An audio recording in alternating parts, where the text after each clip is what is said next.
Savez-vous pourquoi Dieu a demandé à la femme d'être soumise à son mari?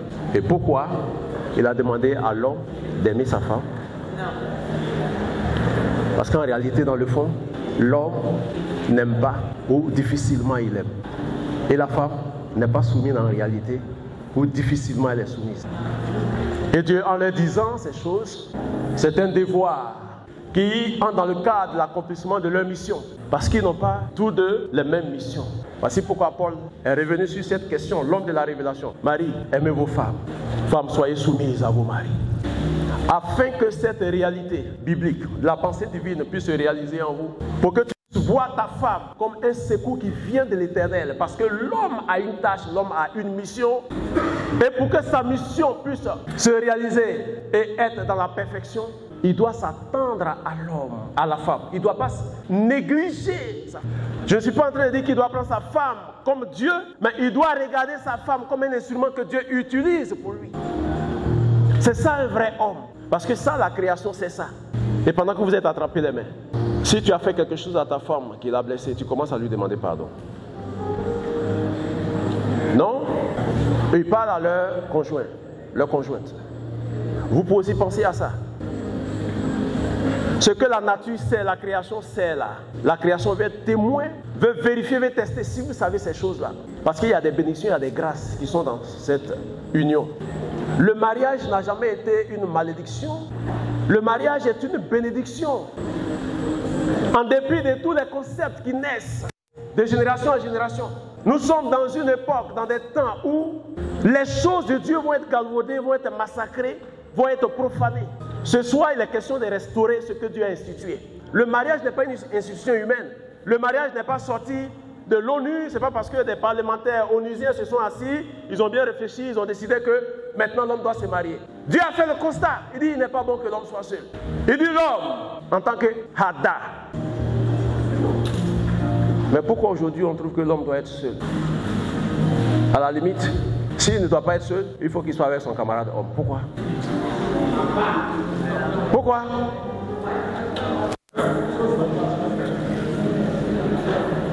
C'est de la putréfaction sociale, c'est de la pourriture, ce qu'on appelle la corruption. Le monde sera de plus en plus corrompu. Si nous, en tant que fils du royaume, fils de Dieu, ne sommes pas capables de révéler ces choses aux nations. Tu as pensé à tout ce que tu lui as fait qu'il a blessé? Je parle aux hommes.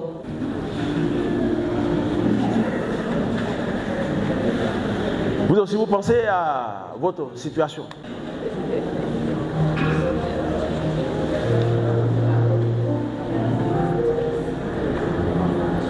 Je lui ferai une aide semblable. Est-ce que vous pouvez faire des accolades pour vous embrasser, pour dire que vous êtes pardonné?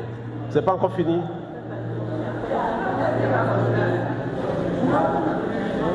Oui, même quand on n'est pas en palabre, on peut faire ça, c'est bon. Oui, on peut faire ça. Quand je dis, c'est pas forcément parce que vous êtes en palabre. Voilà.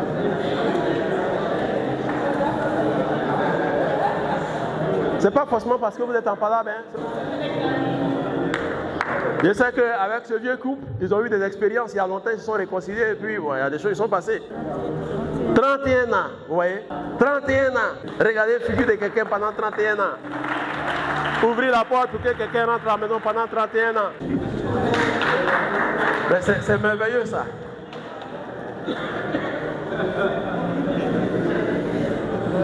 Donc c'est pas un hasard que vous soyez appelé, vous soyez désigné. Il y a tellement de choses devant. C'est une très bonne voie que vous avez choisie. Se marier, c'est être responsable. Se marier, c'est obéir, c'est respecter le Seigneur parce que vous ne lui dites pas c'est bon que l'homme soit seul. Il y a des gens qui disent c'est bon que l'homme soit seul. Et en même temps qu'ils disent que c'est bon que l'homme soit seul, c'est bon que la femme soit seule, ils sont dans les bêtises. Parce que ce que Dieu n'a pas autorisé à celui qui est seul ou à celle qui est seule, ils veulent faire ça étant seul. Vous avez du chemin, mais je crois qu'avec la grâce, comme on le dit, l'onction des doyens, des papas qui sont là, et dans la compréhension de la pensée de Dieu, qui dit que désormais tu dois voir ta femme comme un instrument, un secours que Dieu a mis à côté de toi pour t'aider dans tout ce que tu fais. Quand on voit la femme ainsi, il y a beaucoup de choses qui changent dans notre comportement. Quand on perçoit la femme ainsi, On ne peut rien cacher à la femme. Vous comprenez? Parce qu'elle est mon secours, elle est mon Ézer. C'est le mot Ézer qu'on trouve dans Ebenezer. La pierre de secours.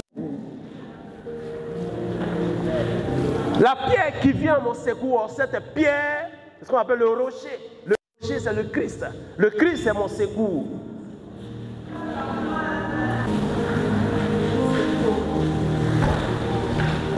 Je prie ce soir. La grâce contenue dans cette décision du Seigneur d'unir un homme et une femme, cette grâce qui décline des bénédictions, cette grâce se manifeste, se relâche dans vos vies, dans le nom puissant de Jésus-Christ de Nazareth. Et que vous soyez des modèles, vous soyez des témoignages pour ceux qui sont autour de vous, qui vous observent, certains même qui ont des intentions qui ne sont pas bien, d'autres qui espèrent votre échec. La confusion soit dans le camp de l'ennemi, parce que le mariage est l'institution divine. Le mariage vient de Dieu. Que la grâce de Dieu se manifeste dans vos vies, dans le nom puissant de Jésus. Et que vous soyez des témoignages, jusqu'à ce que le Seigneur vous enlève. Que vous laissiez des traces, que vous fassiez des preuves de la puissance et de l'amour du Seigneur, de la volonté du Seigneur, dans le nom de Jésus. On va prier. On va prier le Seigneur. Pendant que tu es assis là, tu vas penser à ton mari, tu vas penser à ta femme. Tu vas faire cette prière pour que vous deveniez des époux. Vous comprenez? Parce qu'il y a beaucoup qui sont mariés qui ne sont pas encore des époux. Il y a une différence entre des mariés et des époux. Mon mari, mon épouse, il y a une différence. Tant que vous n'êtes pas une seule chair. Voici pourquoi le Seigneur, au départ, il a dit, les deux deviendront une seule chair. Il est en train de traduire le fait que je puisse prendre la forme de celle que j'ai mariée et qu'elle prenne aussi ma forme. Donc, on s'épouse. Et c'est un processus. Il y a certains qui ont vécu pendant 5 ans, ils ne sont pas encore des époux. 10 ans. Certains même meurent, ils ne sont jamais devenus des époux, mais ce n'est pas abus qui s'appelle époux. Parce qu'ils ne sont pas encore devenus une seule chair. Être une seule chair accomplit la pensée divine qui croit que la femme est un secours. Je lui ferai une Ézer, Kenegdo, une Ézer semblable, correspondante à moi. Tu vas prier le Seigneur, tu vas lui parler ce soir. Je ne sais pas à quel niveau ou dans quelle situation se trouve ton foyer. Il y a tellement de vent, il y a tellement de bourrasques qui soufflent aujourd'hui. Le bruit du dehors, il y a tellement de vent